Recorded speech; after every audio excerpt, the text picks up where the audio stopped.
Hello and welcome to Unwatchables, the podcast for stranger films in heaven and earth, Horatio, than are dreamt of in your philosophy. I am Marc Dottavio. Oh, Horatio, I'm Seth. And today we are joined by critic Steve Erickson for two lightly fictionalized depictions of the 1999 Columbine shooting that came out barely 4 years after the event. Both films were released in 2003 to controversy as well as critical acclaim, though only one would win the Palme D'Or at the Cannes Film Festival, while the other is now mainly available on YouTube. We will talk about the film's very different approaches to one of the 20th century's defining tragedies and what they still mean today. They are Ben Coccio's found footage drama Zero Day and Gus Van Sant's modern art house classic Elephant.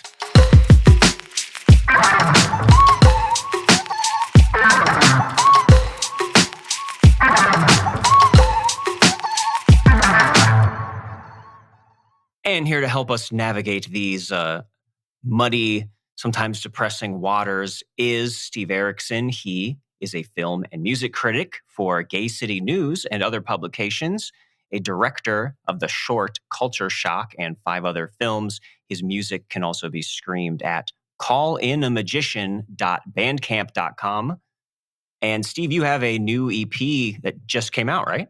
Yeah, it's a 6-song EP called When Consumerism Was Fun. So this podcast will remind you of that distant time. I still occasionally have fun with consumerism, but it is kind of hit and miss these days. Yeah. Yeah, and Steve and I kind of came across each other the way I do with a lot of guests we've had on this podcast, which is through Letterboxd. But I see that you sometimes still post reviews for Gay City News. Is that correct? Yeah, I write for them. I do about 4 reviews a month for them, both on movies, and I do a monthly music column where I generally write about 2 albums which came out that month by queer artists. My next one is going to be about the final album from Sophie and a 1979 live album by Sylvester. I also write about music for Slant Magazine and both movies and music for Arts Views. All right. And what, like, if you had to categorize your own music, what kind of things are we going to hear? Well, the music is all composed in an app on my laptop, the very same one that we're recording this. So I'd say it's really influenced by like IDM from the 90s, artists like Aphex Twin and Artekra and Boards of Canada, as well as horror movie soundtracks, kind of the electronic side of krautrock, like Tangerine Dream and some artists like that. The very first song is called Reign of the Elf. It's supposed to be like, well, it's inspired by sleep paralysis, but the idea behind it is like this evil supernatural creature is laughing at you. Well, Seth, how have you not like already heard this? Because this sounds like right up your alley. This does sound like what I look for. So I found something. Yeah, I'm going to be listening to that. I was just talking a lot about sleep paralysis over the weekend. Some of my friends were talking about it, and we were talking about the nightmare that what's the guy's name? The documentary? The documentary about sleep paralysis. Yeah, I actually never saw that. I've read about it. Actually, I'm a little scared it's going to like freak me out. I've heard about people watching that movie and then getting sleep paralysis for the first time because it like planted the suggestion. I don't know. Yeah, it actually freaked me out after watching it. Nothing happened, but I was scared for the next couple of nights that I would experience sleep paralysis. Which I experience occasionally. It's that could be in a future Unwatchable episode, though. Yeah, that and like any of his movies could be kind of like that. They are these kind of, even Room 237, as much as people really like it, the one that's about The Shining and all that, it's like some people think it's just fucking awful navel gazing stuff, and some people think it's kind of like a brilliant collage of like opinions. I kind of fall on the latter side, but yeah, that could be interesting. I could see us fighting about that one day. Yeah, for sure. That would be a good fight. Yeah, for sure. I can't imagine that not being super annoying to me. But anyways, speaking of getting freaked out, we're talking about some really heavy movies today. And it was funny looking back at both of these because obviously school shootings are such a common thing today that it's almost hard to remember a time when, the name Columbine was so singularly the focus of this. And these movies are so specifically about Columbine and exactly what happened on that particular day. Um, I'd be interested to get everybody's thoughts about how these play today when like there's just too many. There's too many different movies that you could make of too many different events that sticking so close to one actual happening seems almost unnecessary now. But I would like to go back in time a little bit. I think we all might be of slightly different, vintages age wise.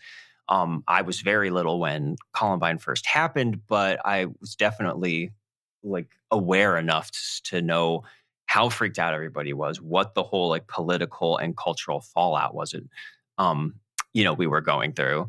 I remember it being on the news. I remember seeing the news and everything like, being this thing, which is still wild just to think in my lifetime that was like that this began, like that it wasn't just this thing that was always there. It really wasn't this sort of epidemic. I know it's always referred to as an epidemic, which is interesting. Like it's like some kind of thought disease. Like it's like in the narrative as far as news is concerned and stuff. This epidemic of violence and random acts of violence. I think both of these films really reflect the fact that they were made very quickly after Columbine. They're both, I think they're both kind of comments on the mythology that pretty much immediately sprung up around Columbine. And they're both, I think, trying to be critical of that mythology. But I think they probably inevitably, they both also kind of reinforce it. Oh, totally. Yeah, I had no idea until I started researching about these movies. Like I was always aware of these two movies. These are probably the most like popular ones on Columbine specifically, and I don't know, school shooting movies in general. But I had no idea there were so many like Columbine movies. There's like I wound up finding like 7 or 8 that came out like relatively within close proximity to the event. I remember there was even one that called it's called Duck, the Carbine High Massacre. And it came out like months after Columbine. And it's like this, it was done by this guy, William Hellfire. If I really wanted to punish us, we would do some episode on them. But they were like trauma level, like low grade, low taste, like movie makers. And they, like some of their movies are just purely like somebody has a fetish, they hire them to make like a weird fetish movie. But they made a movie of like just like a satire, quote unquote. I haven't seen it, but yeah, it was like months after the Columbine, like about that, and eventually got arrested. I think they like did actual time because they got arrested with guns on a school campus or something. Like it's crazy stuff like that. That this was immediately taken up and like reiterated in so many ways and like reconfigured in the psyche of artists and also the news and everything. It just all happened so fast. I remember that a little more clearly happening after 9/11 when the first movies started coming out that were actually dramatizing what happened as opposed to being like a documentary. And we might be doing an episode on some 9/11 movies. Actually, if we had, it probably will come out before this episode. So I'll pretend like we already did it. Good job. But I remember we did a good job with that one. That was a great conversation. Yeah. Yeah. But I remember United 93 and Oliver Stone's World Trade Center coming out and everyone kind of wringing their hands about, is it too soon? Is it being exploitative? And they didn't fictionalize it like they did in these, which seems like almost true across the board. Most of the ones I know of like fictionalized the event in some sort of way. But let's make no mistake, like these are both specifically about Columbine, even though they don't say it by name. We specifically have these two male friends who are like 12th graders in high school. They plan the massacre for about a year. One of them is slightly more of a ringleader than the other. They make bombs that fail to go off. They're very much thinly disguised movies specifically about Columbine. And I think maybe nowadays, after all of this, us being so used to the gun violence here in America, it almost makes it easier to put them in context and consider them. They're not being some grand statement about, gun control or is something larger than trying to understand how this specific event could happen. Yeah, although at the same time, there was this attitude like Columbine is so mysterious. How could this have possibly happened? And after going through all these school shootings, it's mysterious to me why an individual would shoot up their school or do any other kind of mass shooting. But in terms of gun culture in America, not having good access to mental health care, we have a pretty good idea why this happens here, and it doesn't happen in, say, Japan or Germany. So there's a lot of there's an element of, oh, this is so mysterious to kind of both of these films that mystery no longer really seems to be there in relation to the shootings that are happening now. And I think there's just a lot less interest in the individuals behind them these days. Yeah, which I think is, I don't know. I think there is something to be said about that.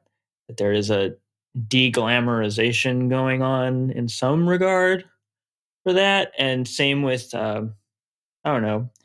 It seems like it's the same with serial killers. Ideally, like there was sort of this uh, glamorization, and I guess it still kind of happens, but more and more, I do think people are getting a little bit more hip to both, like the lack of mystery, right? Which is that most of the time these are just lonely kids, or like in the case of serial killers, like lonely men, and like it's not that hard to really extend yourself and see what happened or what probably went on in their backgrounds that caused this. Is, it's not really, but we still kind of can't help it. Like I still had moments during the research of this where I did, even though going in, I wanted to keep myself from doing it because I don't know, I don't want to dwell on this. I don't want to act like I'm going to get to the bottom of it. But I get sucked into internet holes where I don't know what I'm looking for, but I am trying to like piece it all together. And there's no way of doing it. And it is,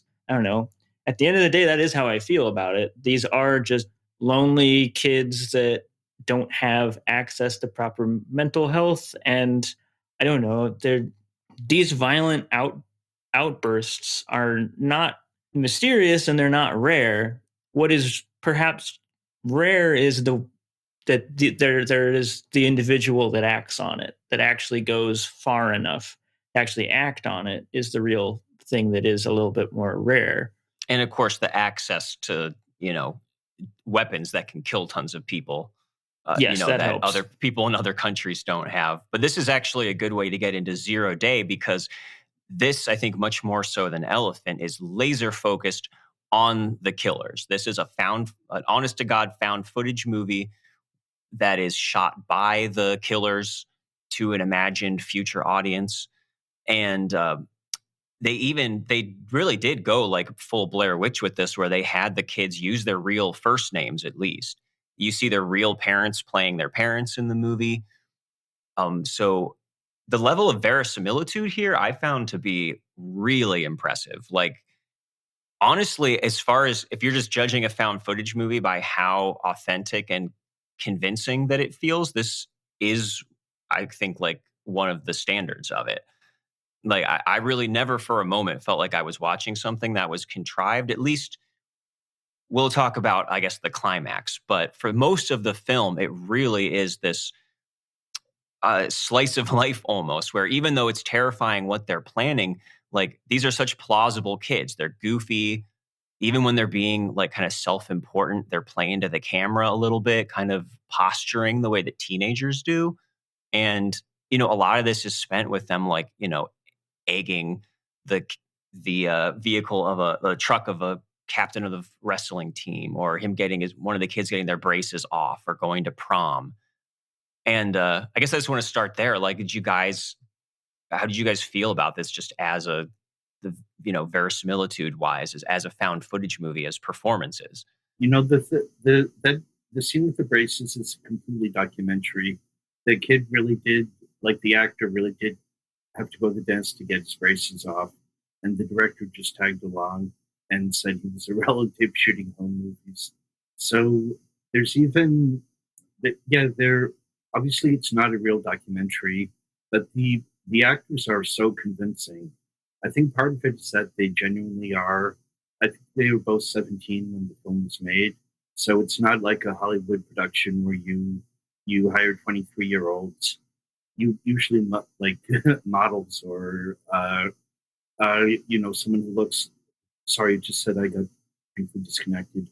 If Hollywood had made a full-fledged version of this story, they would cast like the big teen pop idol of 2003 as one of these kids, and I don't think it would have been at all believable. But yeah, Andre Cook, who plays Andre, is also very good at modulating his personality between when he's filming these tapes and showing off the camera, and when the camera just happens to be on, and he's a bit less.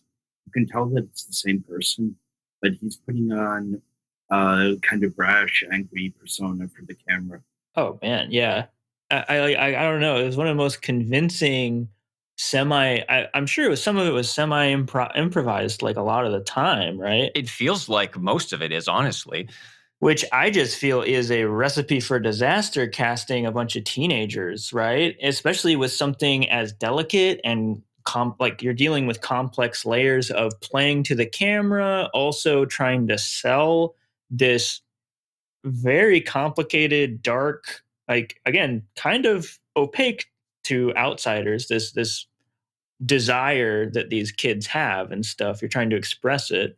And I feel like I've seen way like less convincing stuff in like a Cassavetes movie, like some of the like more just like free roaming improvisation that I've seen in very like acclaimed adult acted movies. I've seen like way more hollow sort of like, okay, yeah, I can tell this is they're doing like an actor thing, they're doing an acting exercise gone too far, right, with some of the improvisations. But these were just so convincing, and these kids, like, especially when it came to playing with those layers like you mentioned, Marc, which are sort of at certain points they are playing to the camera, playing with each other, joking around, but also talking to the future audience, which is in their minds going to be like news people or people like this is going to be a historic document that someone will watch later, which is just a wild thing to play with, and they do it well.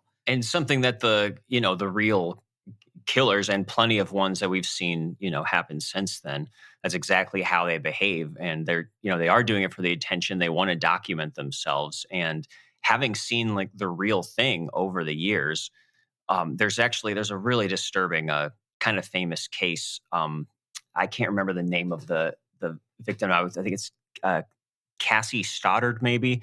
It was basically these two high school friends who like plotted to kill their female friend, and they shot all this video of themselves talking about it and planning it. And you can see all kinds of true crime documentaries on YouTube about it. And like watching that next to this, it was like they totally nailed it. This was like you really could play them off of each other and hardly tell like which was which. And not to belabor the Blair Witch comparisons, but like Steve said, these are basically unknowns who didn't really have careers afterwards, kind of like the Blair Witch, people. And you can tell that not only are they improvising a lot of the dialogue, they're actually filming it themselves. So I kind of wonder, even like, where was the director during this? It seems like he just let the cast like take over, and they came up with this. Yeah. One thing that reminded me of is a genuine documentary about this guy Ricardo Lopez, who's tried to kill Bjork by sending her a nail bomb in the mail. Oh God, yeah. But he made a video diary. In fact, he filmed his own suicide, and there's been a documentary edited down from that. And I feel guilty for having watched the documentary the whole time, but I found it extremely compelling. And he really comes across as a real life version of this kind of male loner with severe mental health problems archetype. And he, many people in the same position would probably be extremely boring, just endlessly ranting the camera about how they've been screwed over, and somehow he is able to project himself as a compelling personality. The idea of finding a real killer who is that mentally unstable, a compelling personality, really squicks me. But that, and even though I obviously 0 day is fiction, that's kind of the feeling I had while watching this. Hey, just a quick note to listeners. At this point in the conversation, we had some technical difficulties and unfortunately ended up losing some of our guest Steve's audio. You might notice him missing for a little bit, but don't worry, he'll be back. Like, I know exactly what you're saying about watching like true crime stuff. It does sometimes feel dirty or ghoulish, and that's something that you risk when you're watching a movie like this, whether it's this or it's the early 9/11 movies where they're just acting out something that we know is terrible. We have access to see kind of what it's actually like in real life. I think part of what makes this feel worthwhile is like there's actually a true feeling portrait of just teenage life in general in here. That like that sequence where the one surprises the other friend by taking him to a poetry reading and then saying and doing reading this really weird kind of creepy poem, and then kind of fighting afterwards, and then one driving with his eyes closed while the other like coaches him on where to go. It's really detailed and vivid in all those different ways.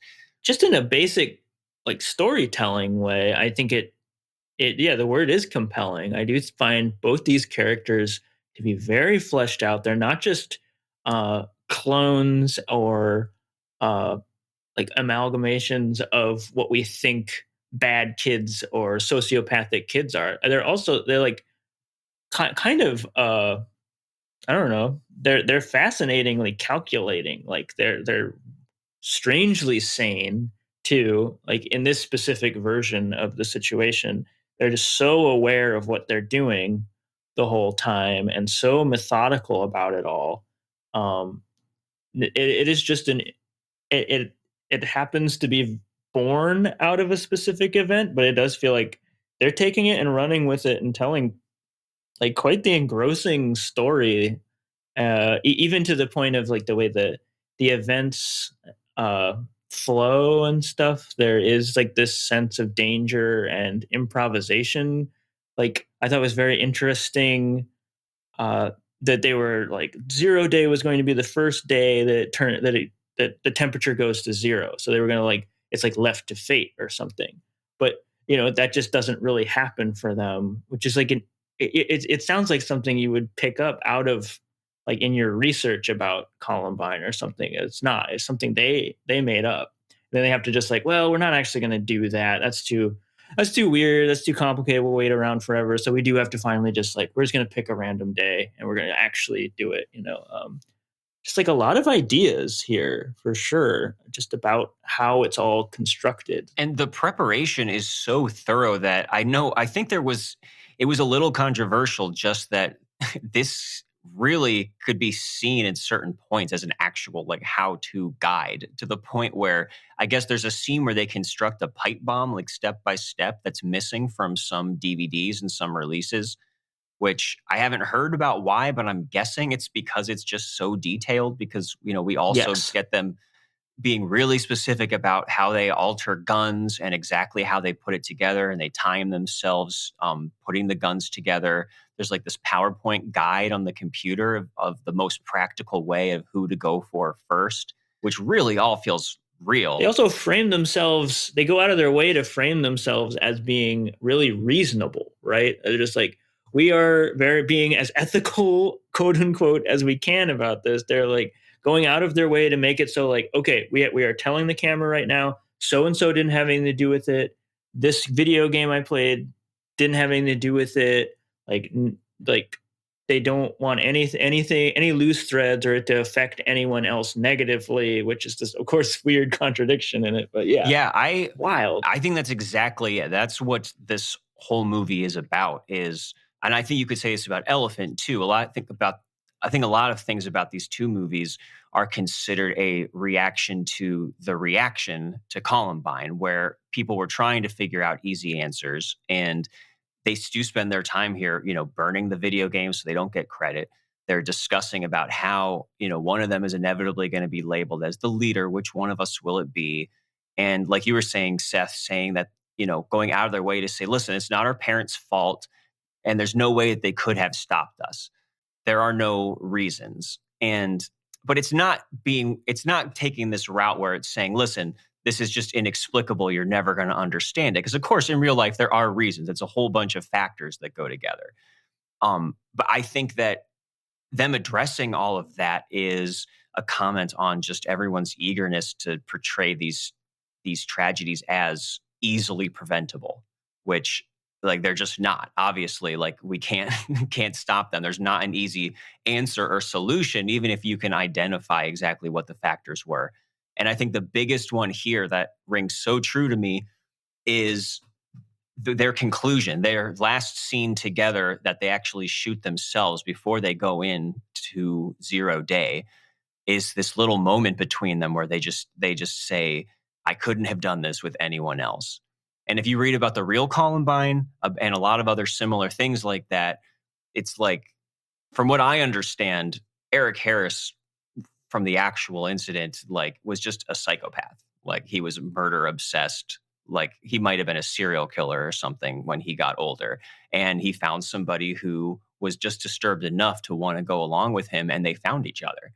And I felt like that was such a powerful insight for them to, come away with in that scene. And you're never going to solve a problem or prevent the two wrong people from finding each other. Yeah. It's like their own world gets created in these toxic couplings, right?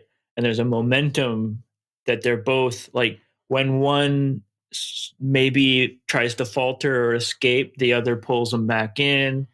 I don't know. We don't investigate a lot of like their real bloodlust, or they mention that they are like maybe once or twice that they were bullied, but that's not really what's going on there. It is it does feel like it's more about the project of it, the beautiful like unfolding of like enacting a plan that they created, or whatever it is. Beautiful to them, not to anyone else, of course. I heard something that the director said in observation that he made, basically, that with these characters, but in the real life people that they're portraying, it's not about them being victims or self-hating or bullied or feeling inferior. It's about feelings of superiority, which is a very narcissistic kind of trait, and their frustration at other people not recognizing them as superior. And the fact that they're filming everything and making this whole guide, I think, plays into that. And I just think that feels really insightful to me and real. That's key, right? Because it's a lot. That's why it's such a difficult problem. Like, oftentimes we're not dealing with like, oh, this kid just needs cheered up or needs a friend or something. It's like what we're dealing with is specifically in the Columbine situation, but in a lot of these cases is the opposite. It's actually narcissism. It's like, that's not something that's easy to cure. Is like someone feeling that what they do is and whatever it is they do is justified in some greater logic that's within them. And that's how someone, I don't know, that's how the logic can be formed to cross a taboo, right? And oftentimes is the superiority of you over the other person, that your desire to do whatever it is to them is like more important, or you are greater than them in some sort of way. Very basic, very animal, and very hard to dissuade that person and call them down from that place. Yeah, it's all about the grandiosity, and you see that in real life so often, being a part of this. Even until we have that scene where one guy was talking about how he just can't understand how people would commit suicide, because you without taking out a bunch of other people with you. So it's never like inward focused like that. It's always about making a statement, even though they're never really clear, just like regular teenage sociopaths would be. Their message, their motivations are always kind of muddled and half-baked, and just coming out of their personalities instead of any coherent like worldview. Yeah, maybe it sounds silly. There is something interesting. Yeah, I keep going back to what is interesting, is that there is something being created here, which is often the case with that's obviously whatever it is, noise, heavy metal, transgressive literature and stuff. Lots of people are fascinated by dark things. Lots of people have, we all have this. We all like identify in these ways with, and can, or at least think on some level, we identify with these people that do really dark, like insane, violent things. It is interesting that some of us can somehow, there's like a channeling with that project of it being something more innocuous. If you can find your way there, there's like other people that need it to be on this greater level, need it to be literalized in this way. Um, but again, yeah, I can intellectualize there. At the same time, I think it is important, like Marc says, is like these are inconsistent children that are enacting this particular act, and their reasons are muddled, and day to day they are totally different. It's like shoestring breaks and it breaks the camel's back or whatever it is. It's like changes everything. Well, yeah, and there's definitely people who romanticize the real life guys and other people since then. That incel guy, whatever Mhm. his Elliot Roger, whatever his name was, is kind of like a mascot. And so obviously a Yeah, movie like this is incels going and to be shit. irresistible to those people. And also, this might be a good way to talk about the climax too, because I don't know about you guys, but the whole time I'm wondering, all right, how are they going to handle it once we actually get to 0 day? Like, obviously, they're planning on not filming anything more after they actually go into this school, and they have their final moment in the car, which honestly I thought would have been like a perfect ending, with them making that little declaration to each other, leaving the camera running as they're going into the school. Instead, we cut to security cameras inside the school, and we see the whole massacre unfold. And personally, I think that's a big misstep for this movie, but I'm really curious about what you guys think about that, because it's really hard to dramatize something like that without it feeling a little bit exploitative, or at least like it's it feels like it has to deliver the goods in some way, like have that catharsis at the end. Obviously, that's something that might attract the people who are watching this for the wrong reasons too. But I'm just not sure that it really added anything. But what do you guys think? See, for me, I think as much as I am against like censorship and things like that, this is at least one I would put high on the shelf, out of reach of uh, youth, like an undeveloped mind, because there is a lot of, I don't know. I think you need some experience in life and things to, and yeah, you do have to see the whole thing, and I do think you have to see I think you have to see that ending. I do think from a like narrative, like from my chair as a viewer of a movie, I agree with you, Marc, that I think it would be a more satisfying narrative arc. I think there is something responsible. I don't know if responsible is the word. It rises a line because I think there is a certain feeling of depicting the violence to certain people, no matter what you do, is going to be this like enticing, possibly inspiring thing, right?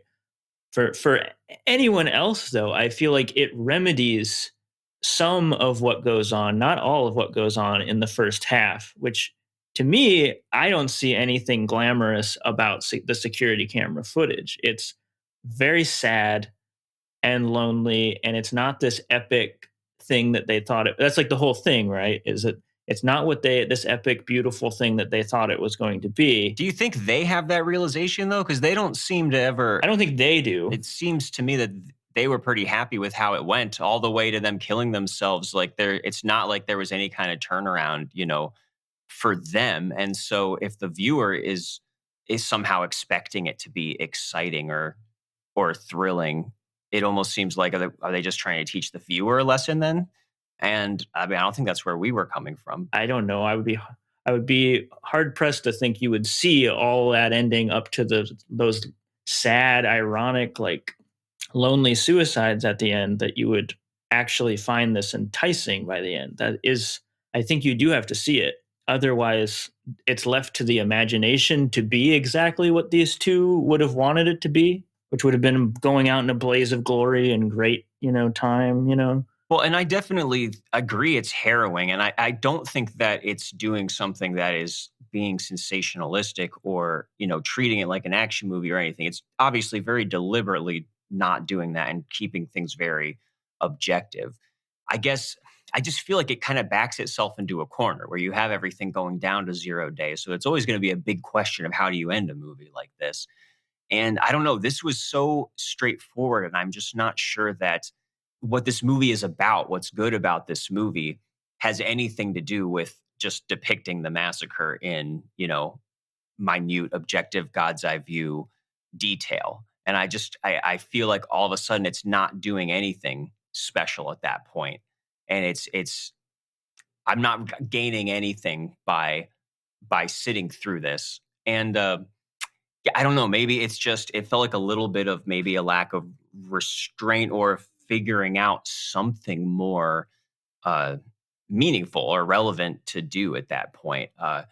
I don't know. It was kind of deflating for me. And then we do get this epilogue too, which is another group of kids like vandalizing their memorial crosses, which I can't imagine that the high school would have a victim memorial that has the killers included in it. But Yeah, I wasn't sure if that was based on anything. I didn't find anything. Yeah. And are we supposed to take that as dramatic irony? Like, look, they thought they were going to be remembered, and instead they're having their crosses vandalized. And if so, that seems like kind of like I didn't need to be. I didn't need to be informed of that they were, clearly delusional. Yeah, I mean, if anything, I tend to I agree with you that if you're talking about responsibility, and I could see it. That's the thing. The desecration of those crosses only gives sort of like this weird martyrdom for these. Like it's weird to harp on that specifically. I don't know if it really works in the same way that the security camera footage works, in the way that it makes it like, I don't know if deterrent is the right way. I don't think it's an outright deterrent PSA that they show us, like how like gritty and sad the actual massacre is, but I don't know. Yeah, the burning of the crosses just feels like it's still ending on them and their persecution in a weird sort of way, like almost like I don't think it's intentionally sadistic, but it winds up feeling weirdly sadistic, like, oh, see, we were right all along. We're still getting bullied after the fact or something. Like it's like weird to end there. Yeah, it just kind of emphasizes my feeling that it kind of just ran out of places to go after a certain point. And it's more of just a feeling of kind of underwhelmingness by the end. Uh, but up to that point though, and I'll just make this my final thought and before I hand it off to you guys so we can get on to Elephant, I really do think that this is a kind of amazing film for a stretch there as far as what it actually pulls off. And I won't say at this point yet whether I liked it more than Elephant, but I think it has a better answer to the question of why make this movie? Why, what is this? What is the purpose of depicting something so horrific outside of just reminding us how horrific it is? And yeah, I was kind of shocked at how good this was. But any final thoughts from you guys? Yeah, I mean, I said it before, like the real feature here is, and so the surprising thing you don't expect, because yeah, the draw is like, whoa, I can't believe they made a found footage movie about Columbine, right?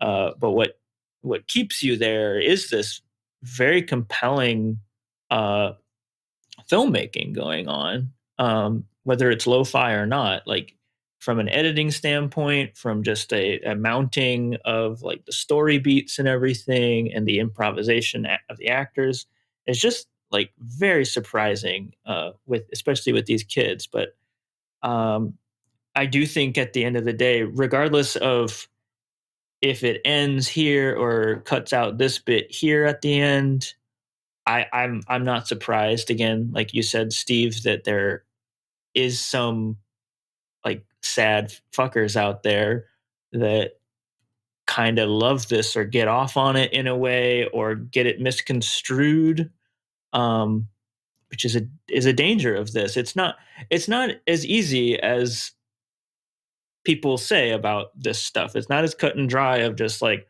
oh well, no one gets inspired by any of this stuff. There is like as much as you don't want to say, it's not true. It's not true exactly that Columbine kids played video games, so therefore they shot a bunch of people.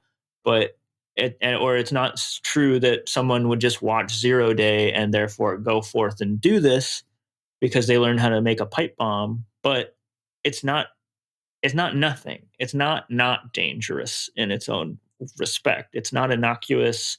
It is further putting the ideas out there.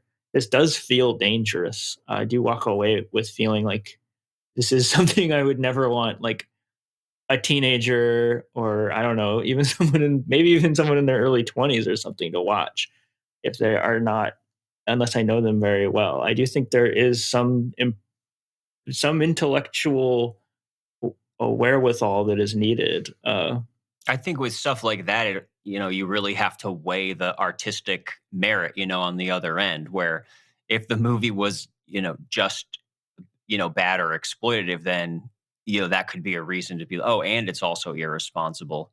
So at least it's in the conversation of, there's something that for a certain viewer would make that worthwhile. I mean, I think that's what you're saying. Yes. That, the fact that this movie is saying something worthwhile and provides insight is, you could say that other stuff is kind of the cost of doing that in this particular case. Moving on to Elephant, I think that's kind of part of why Gus Van Sant approached that project in the way that he did. That I also think he's at least trying to do something that's a response to the response, and which maybe doesn't make as much sense now with it not being this big major media story that needs to be reclaimed. But his approach is so different here. Again, this was like way more high profile. It won the Palme d'Or. It's by a generally masterful filmmaker. Yeah, Good Will Hunting, following up Jerry, which was his yes, My Own Private Idaho, all that. Absolutely. And obviously it was controversial at the time, but this is very much an art house, like slow cinema film that kind of just happens to be about this particular topic. Yeah, it's a part of a trilogy of movies that he was working on that is now referred to as the Death Trilogy. And they all sort of are of a piece, at least as far as their film conventions are concerned. And all of them are about death in one way or another. There's Jerry, Elephant, and Last Days. And they all specifically ape a lot of this idea of like perspective from the back, which like following a character almost like they are in like a video game, which we can get into that obvious parallels with like the media coverage and blaming video games or whatever. But there's a lot of this steady cam following a character from the back, right? And following like from point A to point B, not just like we cut. It's like we follow them all the way. Or in Jerry, we watch them actually drive to wherever it is they are going. Last Days, we watch the Kurt Cobain analog, like play a whole song or have a whole conversation in one take, that kind of thing, which does come from the Elephant by Alan Clark, which this is where the title comes from. Scottish filmmaker who made a movie called Elephant for TV, actually, which is wild if you watch it.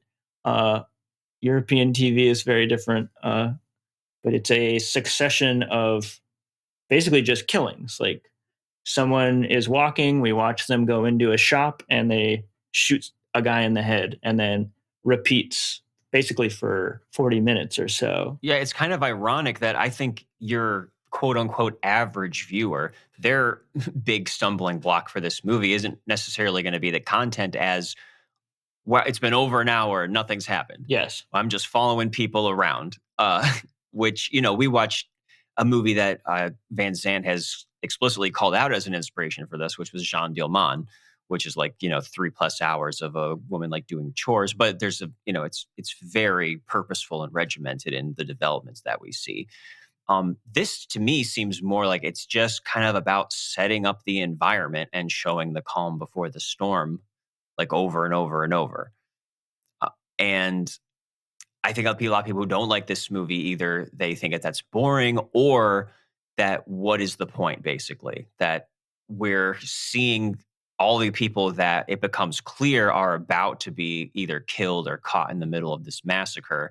And we don't really get to know them. We just get a sense of their environment and the way that their day is going. We get very little in the way of, traditional character development. And that kind of goes for the killers too, who we do spend about as much time with as we do anybody else, leading up to what's about to happen. And, when I first saw this, I was in high school. So first of all, not only was it terrifying to me because I thought, oh, this could actually happen to me, but also I was just getting into art house and independent cinema. And so I really ate it all up. Like, wow, this is hypnotic. It's beautiful looking. It's atmospheric. It's gorgeous. And I think superficially, it still very much is that kind of stuff. But Marc's got something. I definitely do. Mm-hmm. We're not given the insight here that we are in 0 Day. It's almost not about that. But at the same time, we are the only things that we're shown of the killers is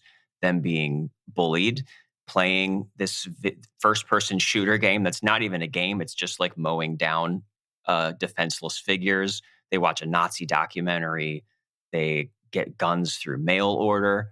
So if he's trying to make a point that all of the explanations out there, are useless, he definitely is presenting us with them and giving us so little else. I could hear that. I mean, what do you think he's doing here? I don't know. There is like a real atmosphere here that I get kind of hypnotized by. I get engrossed by. I know a lot of the characters they're actual high schoolers. A lot of them are using their real names. They're basing their characters that are often, I think, like improvised and stuff. They're just, he's a photographer.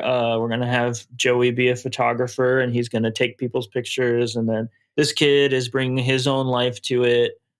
There's sort of a schlockiness to it. They're sometimes stiff, and maybe it sometimes reminds you that you're like, in a way that 0 Day doesn't, that you're watching teenage non-actors. I kind of enjoy that sometimes, like in Paranoid Park. That's another Gus Van Sant movie where that sort of strategy is implemented, that naturalism with teenagers. And I wind up liking that kind of, because I don't know, it's like watching a young band like learning how to play their instruments or something. But to me, it doesn't feel like, I don't know, like ghoulish necessarily, as far as that it stops. It's a lot of these, like, it's always they go on vignettes. We get introduced to somebody and it sort of stops just before the violence happens. Yeah, we're replaying the exact same space of time over and over again from different perspectives. Yes.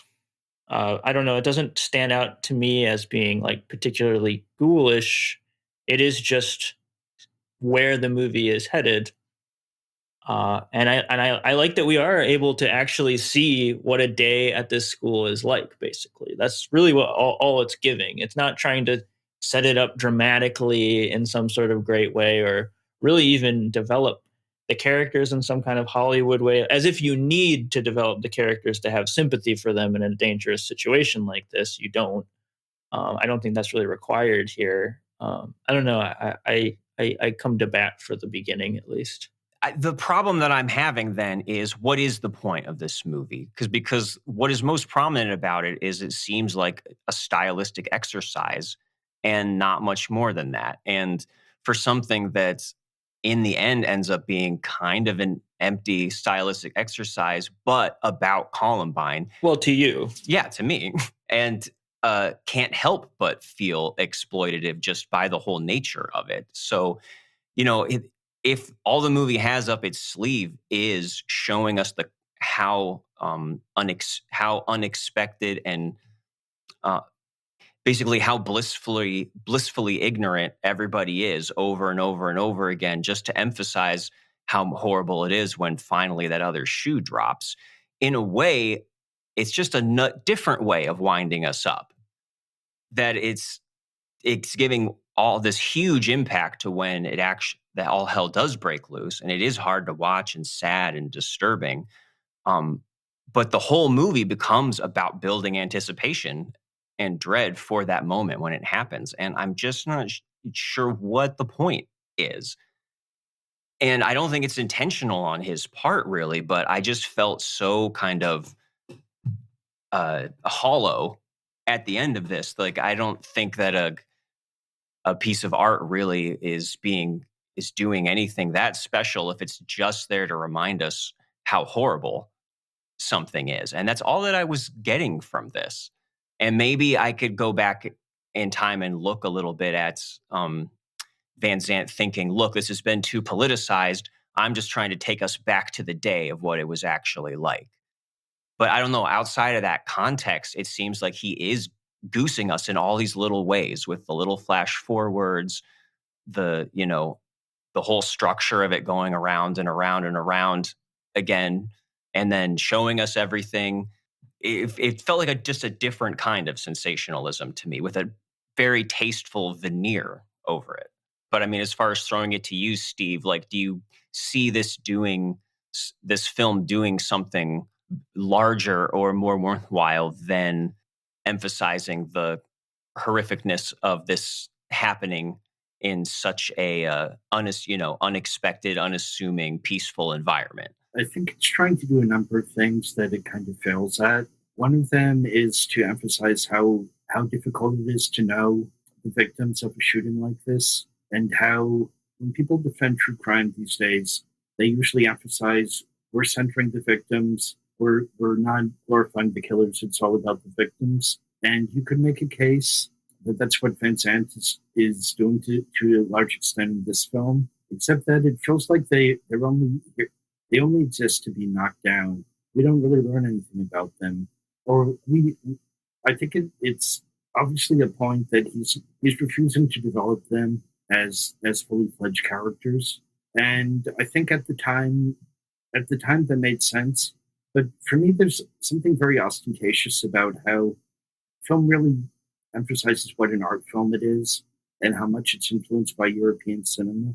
And also, I think its style is maybe less effective just because it copies so damn much from, say, in Tango, as well as Clark's Elephant, particularly the idea of going back in time and then you see something happening to one character while another character we've seen is hovering in the background. Well, I don't know. I enjoy the like filmic aspects of it for sure, and I do think there's a different kind of spin that Gus puts on it, especially when I think what gives this the greater context for me is seeing it in the context of the like other two movies in this thematic trilogy, right? Which they all share these film conventions that I would agree are definitely inspired by European cinema, and Saint and Tango, and definitely is going on here. I think there is sort of an American Gus spin on it. I think it's, your mileage may vary and I do think it's maybe calls itself out too much sometimes as being like overly European. I guess I don't know. I still come to, I don't know. I think, I don't know. Marc, I read the Mike D'Angelo review as well, and I didn't find it convincing. I felt it was rather precious about this particular event. Like, I don't know why this particular event isn't allowed to have sort of a distance and it be like not just about like being responsible one way or another. I think he is trying to have more of a fly on a wall. Like, it is more arty. It is kind of, it could be called a little pretentious or something, but it's looking to be more of a fly on a wall of a high school, not a traditional like narrative movie. And regardless of where it ends or what event it's depicting, it's like that's what it's trying to create. It's trying to create that sort of atmosphere and environment. And I don't think it's really, I don't know. I haven't heard a lot from him. I listened to a couple interviews. It doesn't strike me that he's really like his aim is to have like a very strong like message here. I don't think that's what he's interested in. I think he just is interested in it being a part of his movie. He like I heard in one of his interviews describing it as like a song, like more of a it is more of a like art, specifically art piece, a collage of some kind, rather than something realistic in a really over the top way that I think people try and pin it as. Well, I think we can take it completely out of the context of Columbine and just consider it, being a movie about anything that's just about the calm moments right before a massacre and then the massacre happening. Right. And it could be with any kind. It could be with, it's not that it's about Columbine that It could be a hurricane at the like end, in is a my way. issue. Yeah, but that still wouldn't work any better for me if all the movie was doing was showing me how happy or unaware or peaceful everything was before, and then showing us everyone getting killed, and that's really all that's up the movie's sleeve. It just seems like there's just not much there, and this movie is trying to do something. It employs all kinds of cinematic techniques to build anticipation and dread, and to be very disturbing when we see everything finally happening in the end. Like is trying to get that effect from us. And if I just feels like that's all that it's doing, but it's not, this isn't a movie that's about being, thrilling in a cathartic or entertaining way, but it's also not giving us any insight about anything. So what is it doing besides just focusing on disturbing us? It does in that way. It doesn't feel like there's any more reason to watch this than like The Painted Bird or something, where it's very handsome and can conjure up an atmosphere, and it can be disturbing. But for what? My problem with that one is the gratuity. I guess the whole movie feels, I guess, gratuitous since there's nothing else going on. It's not like 2 hours of people getting their eyes stabbed out, though. We're not talking about that. Not at all. Well, yeah, but there's lots of handsome landscape shots and long silences and all that, kind of stuff. Painted Bird's not the best comparison, but I'll toss the ball to Steve. I don't know. I'll stop wailing on you. Well, for me, I think there's a kind of there's still a kind of yearning for shock value once the killings take place, particularly with that girl who works at the library, where she gets shot in the head mid-sentence. She's saying something like, "You've got to bang," and then you see her brain splatter on the books behind her.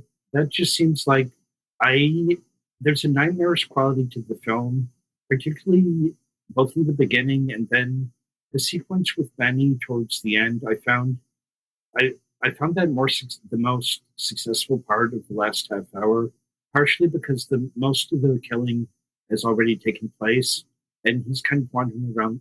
He's often wandering around the hallway when no one is around, and there are these a very long take, him just walking.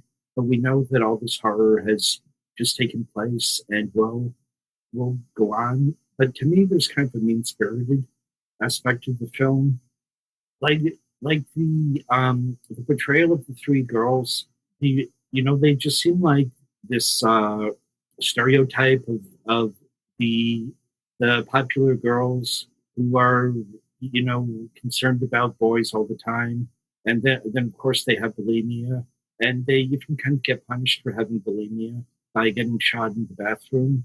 And even stuff with Benny, I think the film sort of plays with the expectation that even though he's not a girl, he's going to be the final girl, and then he winds up just getting shot. And there's not really. Then it looks like the principal is going to get away, and then the killer lets him go 20 feet and then shoots him in the back. There's a real combined with it. None of these people really come across as interesting human beings. Even the people it seems most respectful towards, like the photographer and the nerdy girl that works at the library. And considering that these aren't exact, they're not portraying like literal victims at Columbine, but they're portraying victims of something real. Nevertheless, it just seems really kind of cruel for its own sake, without being very insightful. I will say that's where I concede is in the actual execution of a lot of the deaths. Uh, that is where there are glimmers of this sort of irresponsible, I think, very of that time, like Harmony Korine, Gus Van Sant, like Generation X sort of naughtiness that couldn't help but surface here, which I do think is where, yeah, that's where I get pricks. Like I used to think this was like an amazing movie, and that is where it brings it down to earth for me in this viewing. Where I do think, as much as those are like they're just bizarre at the end of the day, and they seem counterintuitive. They're just moments, but they're enough to kind of color certain parts of it.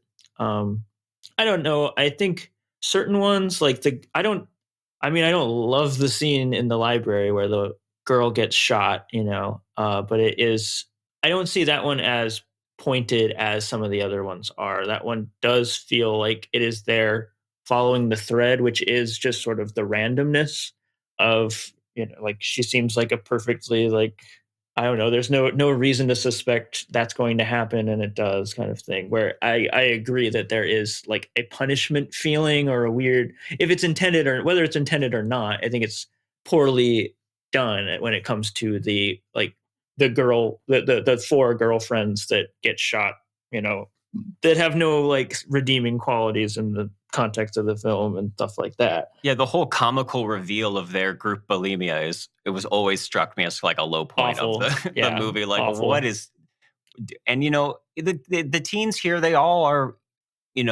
pretty photogenic and defined by like one kind of trait. So there is a level of them being kind of movie teens that is still there, despite this having a surface of trying to strip things back and be spare and minimal. Some of them, I guess. Yeah, for sure.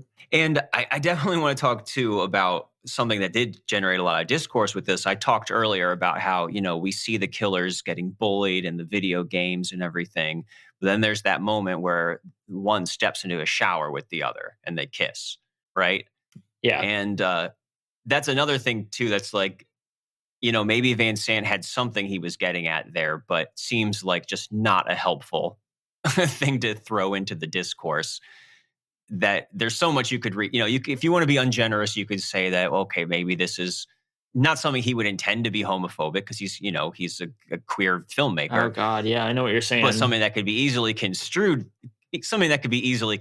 that way. And also, like, is it a jab, at the killers? Like, we have no reason to think that they were actually gay. And these are based on two very deliberately mirrored real people. So why does he keep putting all that stuff in there? I kind of hated that entire sequence, and particularly the fact that the video game is based on Jerry. It just seems like this really juvenile in joke. And at the same time, I'm sure he was trying to comment on the absurdity of saying video games are the reason that they became killers, because in real life they would have been playing. I'm not into games of that period. I don't know, Mortal Kombat or this was before GTA, right? Yeah. It seems like they're playing like a Doom analog or something. Yeah. Yeah, except that it literally says Jerry Scout at the bottom of the screen, and they're killing the characters in Jerry. I totally missed that. That's crazy. Yeah, that is nuts. Yeah, so that just seemed like this really bizarre Easter egg that just doesn't make it a worthwhile point and seems very self-indulgent. And there are complications to all of that, all of the things in that scene, like the fact that the documentary about Nazis they're watching looks like it's on PBS or maybe the early days of the History Channel. It's not outright saying they're neo-Nazis, and that's part of why they did this. I think in real life, Eric was basically a neo-Nazi. But, if you had them watching Triumph of the Will, or some kind of like far right, like listening to some far right figure rant on talk radio, it would be a much more direct point that this is connected. So if they were listening to like some figure like Richard Spencer on YouTube, again, I'm talking about people in technology that wasn't around then, but like if they were listening to like far right talk radio, it would make more sense. He's raising these issues without saying that they're the reasons why they committed murder. But at the same time, if you believe it, you can easily take them as oh yeah, they're gay neo-Nazis. And even the reference to the Beethoven piece, I've wondered if he tried to use a metal song in that section, but no one would give him permission. It does seem like the one thing that's missing of all the signifiers that are normal that you would normally get. But also I'll just make my final point here. And I think it's interesting that you brought up the Benny sequence too, which to me is very clearly signaling its intention, where it's like, all right, now I'm giving you a character that you expect something significant is going to happen, only even though we've just introduced him just to kill him, which I see the seed of an idea there, but it's a very viewer directed like statement or lesson that he's giving us there. And I think it's simply executed poorly. Like, yeah, whatever they were trying to do with that, it doesn't even feel like, I don't know. Yeah. Like, exactly. Like, this isn't Funny Games, and that's a Funny Games kind of move to do. And just in general, I guess, you mentioned the Mike D'Angelo thing, which is definitely on my mind because this is like his most hated film and he has a very specific reason with the structure. And I wouldn't say that I hate it on that level. And I also wouldn't limit it to just the decision to make the chronology like that. Because even if the chronology hadn't been so emphasizing the moment, I still just found the whole thing to just be kind of an Emperor's New Clothes situation where I can see how arresting this is formally. But, as it went on and on, it just really feels to me like people tended to give this movie like the benefit of the doubt. I mean, it won the Palme d'Or, which, makes it seem like it's this big statement or pointed non-statement or something. And it just really left me feeling nothing but the horror this time. And I'm not sure that just a reminder of how horrific school shootings actually are, it has that much artistic worth, no matter how arresting it is in the moment. So that's where I'm coming from. But what about you, Seth? And we'll let Steve have the last word. Again, yeah, I enjoy, and almost to a point where like that's my sad part. I was like, I enjoy what's going on in the first part of this movie. I almost wish, I mean, obviously, I wish I could save the characters in this way. I wish I could have this movie not go Columbine in the end. I do enjoy the aesthetics and everything that's going on here, and that improvisational quality that's happening. That's again like only built up and given greater context with the trilogy, which I do enjoy quite a bit. I like those movies. I do. I enjoy it on the level, and I don't get so distracted in the way of it being this like. To me, it seems very blatant, like it's not trying to say something. Like it's not really trying to. It does at certain points. It's inconsistent. It's messy. It feels like Gus Van Sant dreaming about Columbine and dreaming about high school, like in a very foggy sort of way. That I find strange. I find really it to be a really bizarre movie. And that explains the homoeroticism. Yeah. If you throw it. No, absolutely. Which I think is totally just like kind of tossed in this weird sort of shoehorned way, but seems specific to Gus. And I think it's like all these things sort of equate to this very specific perspective that's Gus. And I find that interesting at the end of the day. I do find it to be beautiful to look at. I will say, though, that, at the end of the day, the way the actual violence is handled in certain instances, not all of it, I think actually the majority of the violence is handled in a way that is doing what I think you're supposed to do with this sort of thing, is making it look ugly. It doesn't look fun. It looks sad. It's very dour. Um, and again, I don't think it's required of the movie to develop the characters in some sort of traditional Hollywood way to make us emphasize with them in this horrible ending. But yeah, I do agree that like just certain things are just lazy. They're like poorly executed. Like setting up these girls as like just a throwaway idea that they're like shitty popular girls and they throw up and they die at the end, or like same with various other sort of like weird just little yeah, like Gus is going at this level of improvisational like seat of his pants that is very enticing to me and exciting, but it's definitely going to get messy and it's definitely going to have this like jagged quality, which again this time around it definitely brought it down. I like it's not really a masterpiece in my mind at all. But I don't seem to be as down on it as y'all are. Well, Steve, how down have you gotten on this film?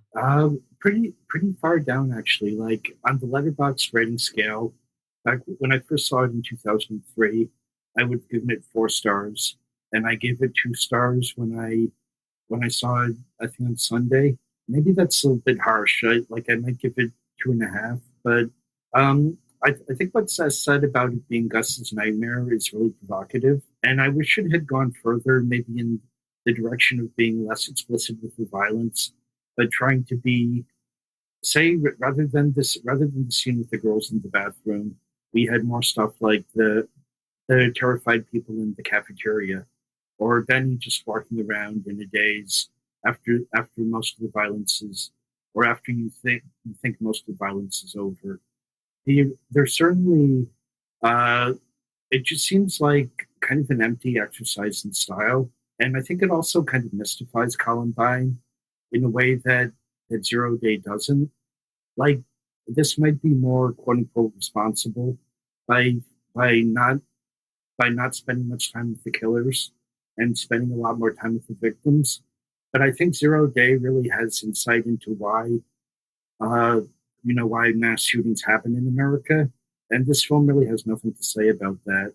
It's like a reverie about it, which is like fine, but at the end of the day, it's still a representation of a very real and horrible tragedy that doesn't have much to say about it beyond, Gus loves saying tango and twinks. Hey, just like this podcast. Hey. Well, we didn't love Satan Tango, but we do love twinks. Satan Tango and Twinks. That was our original podcast idea. But it's been a lot more fun. Yeah. Well, hey, thank God Larry Clark didn't make this movie. Because I always feel like he's the evil. Like if Van Sant fell into toxic waste like the Joker, he would come out as Larry Clark. He's like the evil side of him. So, several of his films that you've covered were contenders for my pick for my most unwatchable film. Yeah. Oh yeah. Speaking of that, Ken Park and all that. Well, Kids would be. I think I've only seen 3 of his films: Kids, Bully, and What's Up, Rockers. What's Up, Rockers I thought was okay, actually. There's nothing very objectionable about it. He's not trying. I don't know if you guys have seen it, but he's not trying to be at all transgressive. It's just about this group of like Latino skate punks in LA. It's like his normal movie. But I just fucking hated Kids. I really despise the way that he demonizes these kids, particularly knowing that he was working with a cast of real life street kids. And some of them have said that Harmony Korine just ripped off the stories they told him about their lives, but he left out everything positive. And the combination of the way that it's about how horrible teenagers are, how dangerous they are, and at the same time, it's really lusting after them. There's honestly this really pedophilic gaze to the movie. I know that all the actors who in the sex scenes were over 18, but the characters are way younger. Particularly Rosario Dawson, I think, is playing a 12-year-old. And there's this really revolting sexualization of them, while at the same time it's justified by the fact that it's supposed to be this cautionary tale about AIDS, and then later learning that he really had the kids get stoned, like like you're making cautionary tale, but in order to make it, you're having 10-year-olds smoke real blunts. I mean, come on, Right. And smoking No, with yeah. them. It's all just Yeah, circus. It's all just like Yeah. presenting a circus and everything. And it is such a part of this, along with Elephant and Gus Van Sant too. It's like all this conglomerate of like Dennis Cooper too of this time, and like a lot of this stuff of like this mystified idea of both demonizing but lusting after youth around this like 90s into the early 2000s. It's like it's such a weird zone there. It's like wanting to have his cake and eat it too, really. Yeah. Like, look, I'm exposing the dangers and the gritty underbelly, but really I want to be part of it. Yeah, I've also just heard rumors about Clark. You know, you might get sued if I repeat, but like there's a reason the film gives off such a bad vibe. Oh, I'm sure. Yeah. He's a creep. There's no way that guy is. Yeah, no way. Yeah. So is that your pick for your most unwatchable film, or did you come up with something worse? Well, I could come up with worse films in terms of, Dancer in the Dark. We just spent 10 minutes talking about kids, so I guess that's it. But Dancer in the Dark was going to be it. Both, I don't think it's as bad in terms of content as kids, but it made me physically ill. It was unwatchable in that way because I was like felt seasick for half an hour after watching it, and I also just felt like I'd been hit in the head with this machine designed to break you down emotionally. I don't hate Von Trier. I actually I think he's made about like 4 major films, but that I saw it again to write a 20th anniversary piece, and it seemed even worse. Yeah, I would really like to not watch that movie again. Oh, we're gonna get to it one day. Oh my god, we have so much Von Trier ahead of us and behind us. He's like our mascot director. It's gross. So, all right. Well, the other question that I wanted to ask to end on a more positive note is what your favorite film would be. Well, this is one that I've been thinking about in relation to these films about Columbine. It would be Cure, the Kiyoshi Kurosawa film. Oh. I think that's a really ambitious attempt to try to understand violence, how violence can work as a contagion, and it's there's just a mastery to the way that even in scenes that are completely innocuous, there's something off about basically every frame of the film.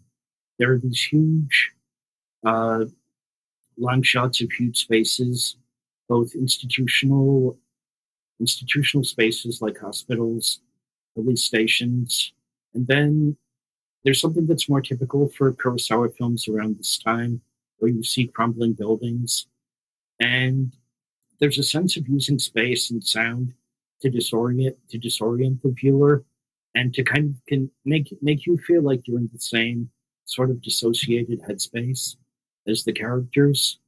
And it's something, a lot of films that are kind of strange genre films immediately get compared to David Lynch. And this is something that's just as good, but not really copying Lynch. I could see someone take the script and just turn into a police procedural. And in fact, there are films Kurosawa made around the time that are quite good, but that are kind of straightforward genre films. And this feels like he just made a huge leap.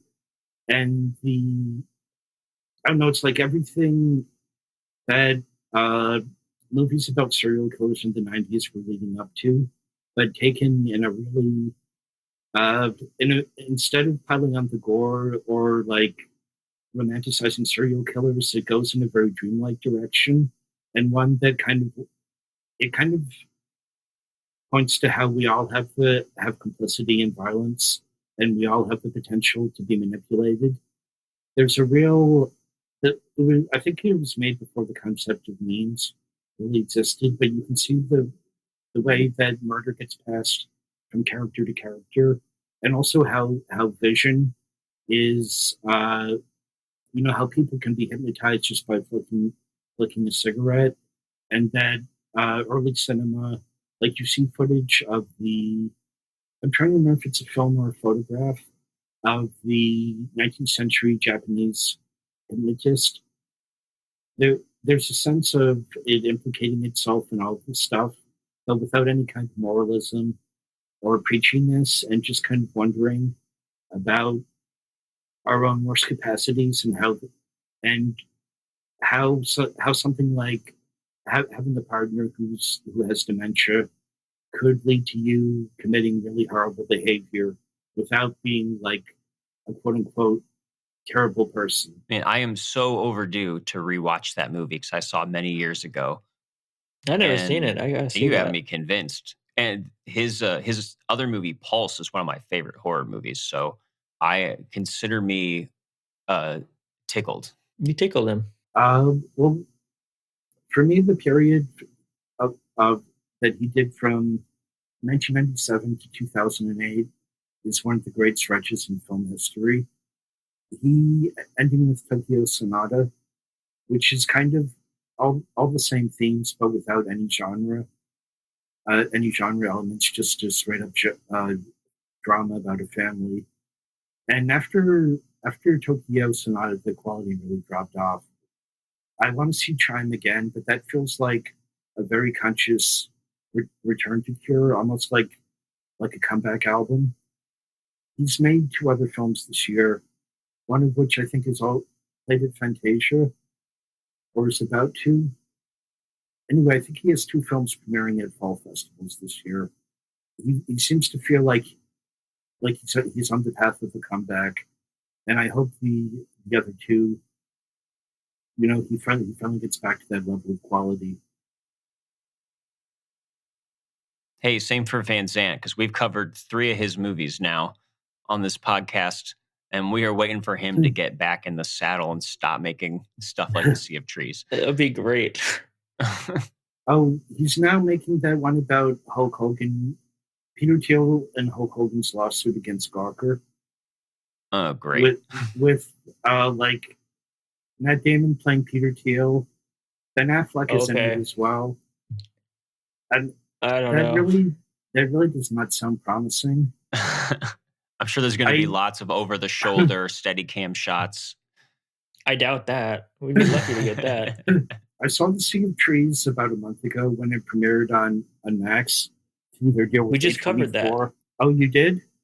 Yeah, it's not out yet. It will be by the time this comes out, though. Yeah, I thought that was really bad. That really lived down to its reputation. It did. Yeah, it sure did. Often when We're I in see agreement films there. that everyone... Tickled twink. Often when I see films that everyone hated upon initial release and I see them 10 years later, I think, that's really not so bad. It's not good, but it's not, a complete disgrace, one of the worst movies ever, blah, blah, blah, blah. Or I even actually like them.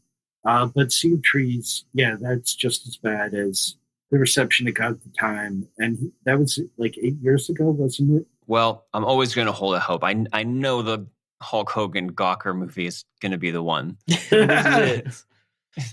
That's going to be his next Palme win. Yeah, his new My Own Private Idaho.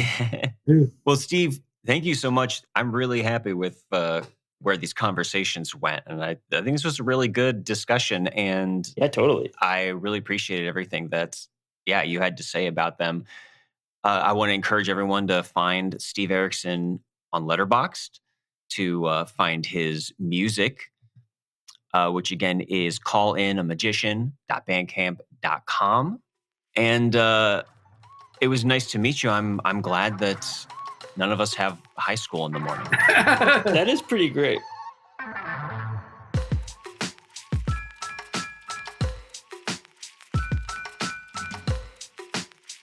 Unwatchables is produced by Tony Scarpitti, hosted by me, Marc Dottavio, and Seth Troyer, with artwork by Micah Kraus. You can find Seth and I on Letterboxd under Marc Dottavio and Sloth Troyer. You can also check us out at unwatchablespod.com for links to our Twitter and Instagram, or support us on Patreon for bonus content and to have a say in what we watch. Thanks for listening.